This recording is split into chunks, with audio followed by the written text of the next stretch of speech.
I've basically started viewing this fractally. So I think he's exploring the following arc at many different levels. And the arc is something like you start out in innocence, and then you like aspire towards something, or you try and modernize in some way. You reach towards something, and then you have like a fall from grace, or a period of corruption or something. And then finally you have decay and erasure and oblivion. I think this is basically the arc that hits you as a reader at multiple different levels, like nested Russian dolls or something throughout the book. So first you have this at like almost every single character's level. So just to give a few examples, right? Like Jose Arcadio Buendia himself, he sort of thirsts for new knowledge. He becomes obsessed, ends up abandoning his responsibilities, goes mad, and is like tied to a tree for 100 years and then eventually dies. His son, the colonel, originally just innocent, likes doing alchemy with his dad when he's young, optimistically joins the liberals in the Civil War, ends up becoming this absolutely ruthless general that almost orders the execution of his friend and is only at the last second saved by his mom. But he just becomes bitter, ends up shooting himself in the chest. The other son grows up well-intentioned, leaves Macondo, comes back as some sort of bizarrely tattooed, massive, decadent man, and who's like throwing orgies and stuff in the town. He gets murdered. Amaranta, same thing. Like all these characters sort of have these similar arcs. It doesn't work out well in the end for anyone. And then you abstract yourself one more level.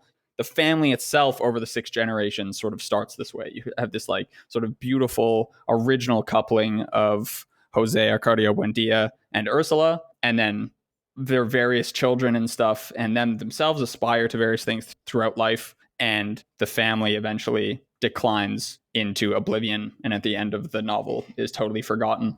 And then you also have this at the level of Macondo itself, right? So it gets founded as this sort of utopia, tries to start interacting with the world, both via the gypsies, and also tries to become one of the centers of like trade via the banana company. That obviously goes horribly wrong and ends with the banana massacre. And then the town itself disappears into oblivion by this storm at the end. Anyway, we could keep going through examples, but it's basically this very pessimistic arc. Given that, it's hard not to read the book as some sort of commentary on like the futility of aspiration or modernization. It's just like these never-ending cycles of decline that don't lead anywhere. None of the characters end up being happier at the end, really, than they were at the beginning. I don't think you can say that they learned valuable lessons along the way or something, and then even though things didn't work out in the end, it was like good to have that struggle. It seems like the struggles are mostly just negative for all of them.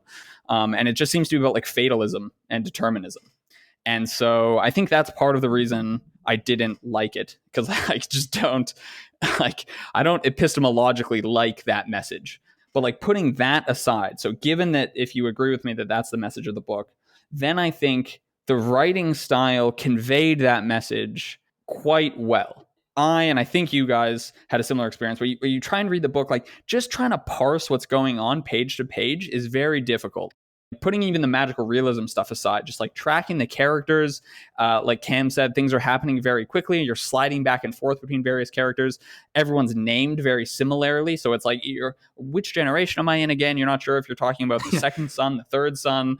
Sometimes I try to orientate myself and do that. And then you'd go back 3 or 4 pages and you still wouldn't help.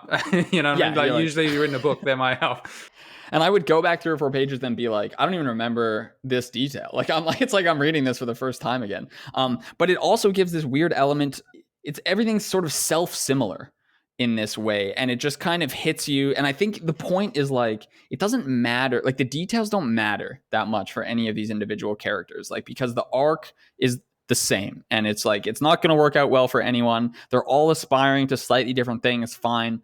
But in the end, it doesn't matter. It's just like fatalistic and futile. And from the beginning, this thing was not going to work out very well.